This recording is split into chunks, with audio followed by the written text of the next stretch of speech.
Hi hello welcome to our channel. నేను మీ శ్రీ. ఈరోజు మనం చెప్పుకోబోయే కథ ఇష్టమైన సకుడ పార్ట్ 298. కథలోకి వెళ్ళే ముందు లైక్ చేసి కామెంట్ చేయడం మర్చిపోకండి. వేదని ఆమె ఫ్యామిలీని ఆమె ప్రవర్తనని అన్నీ గమనిస్తుంది జానకి. తన కొడుక్కి స్నేహితురాలన్నా లేకపోతే ఇంకేమైనా ఉందా వాళ్ళ మధ్య ఆమెకు అర్థం కాలేదు. హర్ష రూమ్లోకి వెళ్ళగానే డోర్ లాక్ చేసింది వేద. ఎక్కడికి పారిపోతావు మిస్టర్ హర్షవర్ధన్ అని అంటూ ఆమె నడుం మీద రెండు చేతులు వేసుకుని కళ్ళెగరేసింది. నీతో నాకైనా ఎక్స్‌పీరియన్స్ చాలదా? నీతో ఎవడొస్తాడు? అవసరమైతే గగన్‌కి కాల్ చెయి. వాడికి నీకు బాగా సెట్ అవుతుంది. అని అతను చొక్కా తీసేస్తూ మాట్లాడుతుంటే, చప్పున కిటికీ వైపుకి వెళ్ళిపోయింది వేద. ఇడియట్! నేను అబ్బాయిననుకుంటున్నాడా? అని పళ్ళు నూరుకుంటూ అలాగే బయటకు చూస్తోంది. ఏంటి సైలెంట్ అయ్యావు?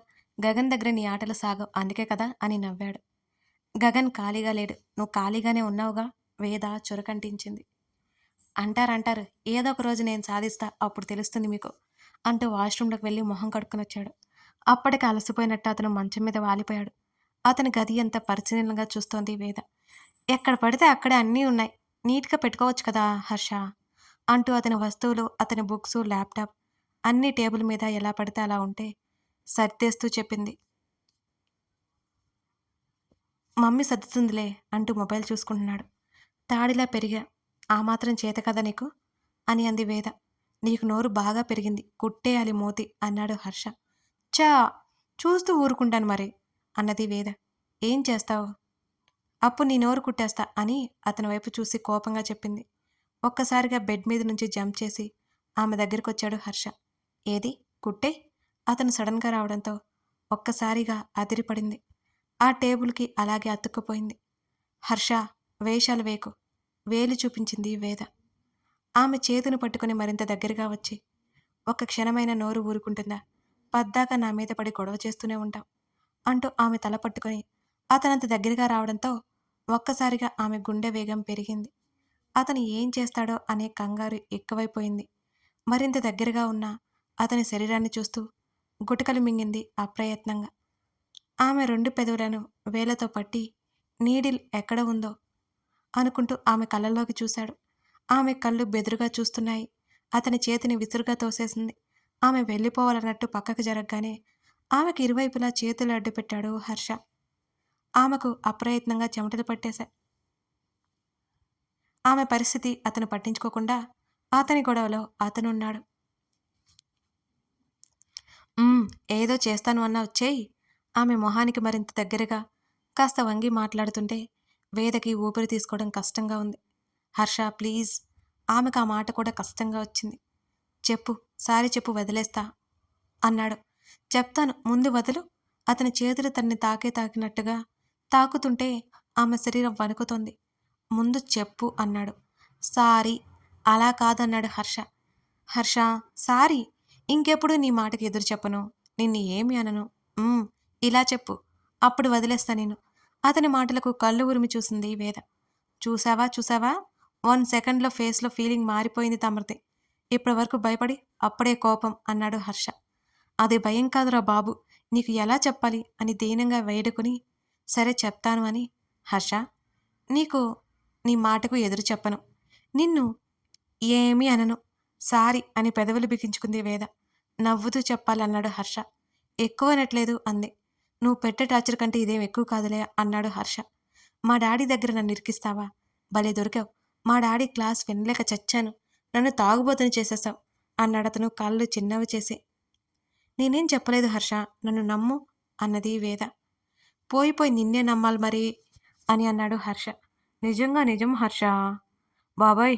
నువ్వంత అమాయకంగా నటించకు" అని అంటూ ఆమె నుదురు మీద అరచేత్తో పొడిచాడు.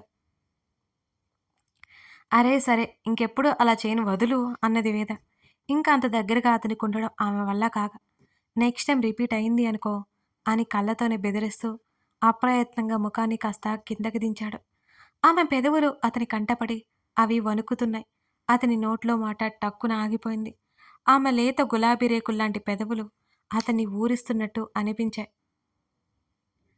పెదవులు తడిదేరే దూరం, శ్వాసలు కలిసిన తరుణం, మాటలు అనవసరం అనే ఫీలింగ్ కలుగుతోంది. ఆమె తప్పించుకోవడానికి అతని కాలు తొక్కింది.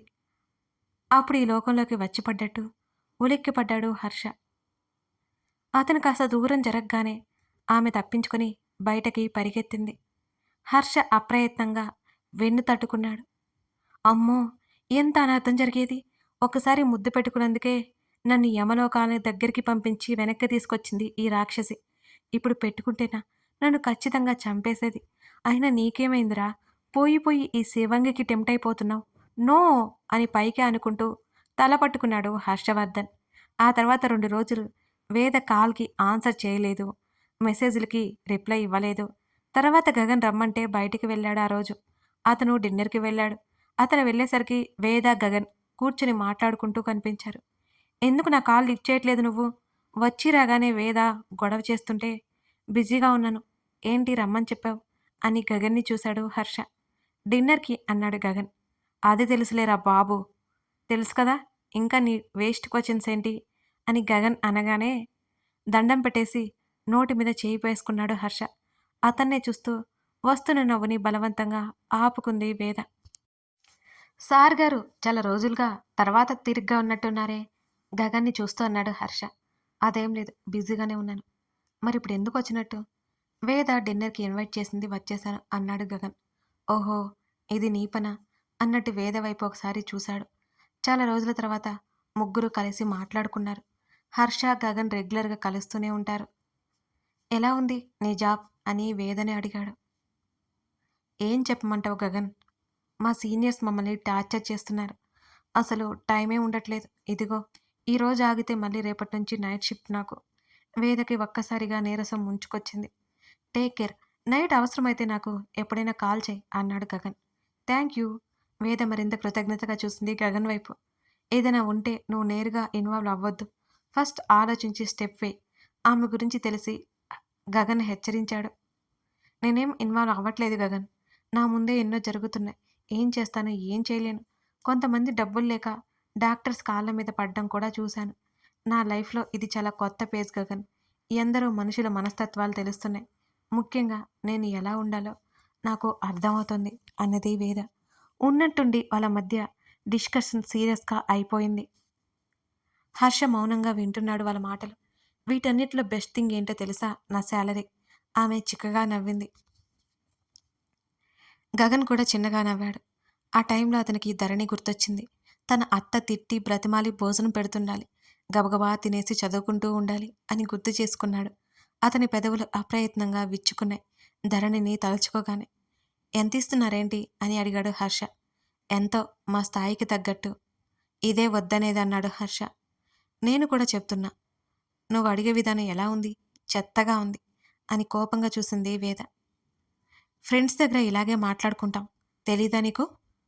ఇంతలే బుడతలా మళ్ళీ ఫ్రెండ్ అని ఎగురుకుంటూ వచ్చేస్తావు అని వెటకారం ఆడాడు హర్ష. నువ్వున్నావే నన్ను ఎప్పుడూ దూరం పెట్టేస్తావు. అసలు నన్ను మీరు అవాయిడ్ చేస్తున్నారు. మేఘ కూడా లేదు. నేను ఒంటరినే మళ్ళీ.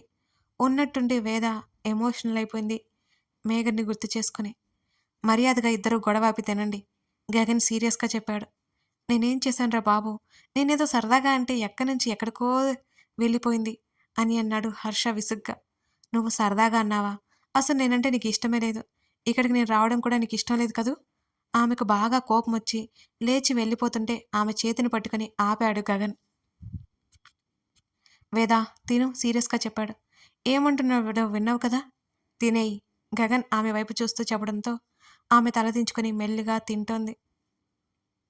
హర్ష విసుగ్గా అయిపోయాడు. తిని నడుచుకుంటూ బయటకొచ్చారు. వెళ్ళేటప్పుడు ఉన్న ఉత్సాహం తిరిగి వచ్చేటప్పుడు తగ్గిపోయింది. వేదల వేదని డ్రాప్ చేసి వెళ్ళు గగన్ చెప్పగానే అక్కర్లేదు నేను వెళ్తానులే గగన్ అని వెంటనే చెప్పింది వేద. నువ్వు వెళ్తావు వెళ్ళలేవని నేను చెప్పట్లేదు. ఇప్పుడు క్యాబ్లో వెళ్ళడం రిస్క్ ఎందుకు? వాడు కారులో డ్రాప్ చేస్తాడులే అన్నాడు గగన్. అతను అక్కడ ఉండడంతో వాళ్ళిద్దరూ వాదనకి దిగలేదు. లేకపోతే వేద ఊరుకునేది కాదు. హర్ష ఊరుకునేవాడు కాదు. ఇద్దరూ ఇద్దరే. ఆమెకు వెళ్ళడం ఇష్టం లేదు. వెళ్ళాక టెక్స్ట్ చేయి. వేద భుజం చుట్టూ చెయ్యేసి తట్టి వదిలాడు గగన్. నేను కారు తీసుకొస్తాను. హర్ష అక్కడి నుంచి వెళ్ళిపోయాడు. ఎందుకు నన్ను పంపిస్తున్నావు గగన్ అని అడిగింది వేద. ఒక గంట మీ ఇద్దరు ఉంటేనే మీ ఇద్దరికి పడట్లేదు. లైఫ్ లాంగ్ వాడితో సంతోషంగా ఉండగలనని అనుకుంటున్నావా? గగన్ సూటిగా అడిగాడు వేదని. వేద మౌనంగా కళ్ళు పక్కకు తిప్పేసుకుంది. చూసావు కదా, అన్నీ వెటకారమే. వేద చెప్తుంటే వాడి మనసులో ఏముండదు. అది నీకు కూడా తెలుసు. కానీ ఆ టైంలో మీ ఇద్దరి మధ్య సిచ్యువేషన్ వేరుగా ఉంటుంది. వెళ్తుంది. ఒకసారి ఆలోచించుకో. ఎప్పుడో ఒకసారి గొడవ సరదాగానే ఉంటుంది. ఎప్పుడూ ఉంటే బాగోదు. వాడు సులువుగానే మర్చిపోతాడు. కానీ నువ్వు కాదు అన్నాడు గగన్. హర్ష కారు వచ్చి గేటు ముందు ఆగింది. ఆమె ఆలోచించుకుంటూ వెళ్ళి అతని పక్కన కూర్చుంది. గగన్ అలాగే చూస్తుంటే అతని వైపు ఒకసారి చూసి వెళ్ళిపోయింది. హర్ష చేయెత్తాడు. గగన్ కూడా బొటనవేలు చూపించాడు. హర్ష కారు అక్కడి నుంచి ముందుకు కదిలింది. వాళ్ళు వెళ్ళిపోయారు. కారులో వెళ్తున్నంతసేపు వేదకి గగన్ మాటలు గుర్తుకొస్తూనే ఉన్నాయి. అతను అడిగింది నిజమే. ఒక గంట కాలంలోనే ఇద్దరి మధ్య అపార్థాలు మొదలైతే లైఫ్ లాంగ్ ప్రశాంతంగా ఎలా ఉండగలం? వేద ఆలోచిస్తోంది. ఏదో దిగులుగా ఆలోచిస్తూ కూర్చున్న వేద వైపు చూశాడు హర్ష. తనది తొందరపాటు అనిపించింది అతనికి. తను సరదాగే అన్నాడు. వేద సీరియస్గా తీసుకుంది. మేఘన ఏమైందో తెలియక ఆమె గురించి ఆలోచిస్తూనే వేదలా ఉంటే తనే ఆమెని ఇంకాస్త బాధ పెట్టాడు. వేద అతని పిలుపుకి ఆలోచన నుంచి బయటకొచ్చింది. అతని వైపు చూసింది. అప్రయత్నంగా ఆమె చేతుల్ని అందుకున్నాడు హర్ష. ఆమె కాదనలేదు. నా ఉద్దేశం నువ్వు అనుకున్నది కాదు.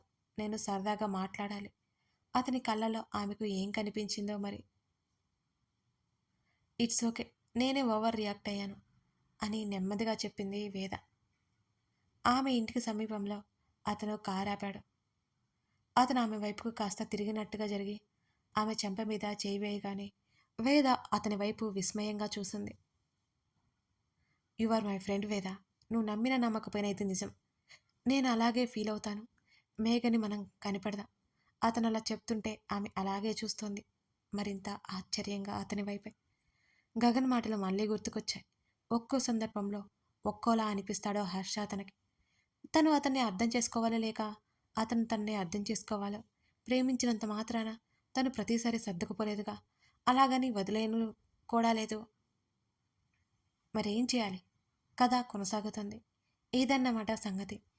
మరి ఇలా గిల్లి కజ్జాలాడుకుంటూ ఒకరి మీద ఒకరు చిటపట్లాడుతూ ఉన్న వేద హర్ష పెళ్ళి ఎలా జరిగిందో ముందు ముందు ఎపిసోడ్స్లో చూసేద్దాం. ఎప్పటిలా లైక్ చేసి మీ అమూల్యమైన అభిప్రాయాలు తెలియజేయడం మర్చిపోకండి. Thank you for watching this video. మరో ఎపిసోడ్తో మళ్ళీ కలుద్దాం.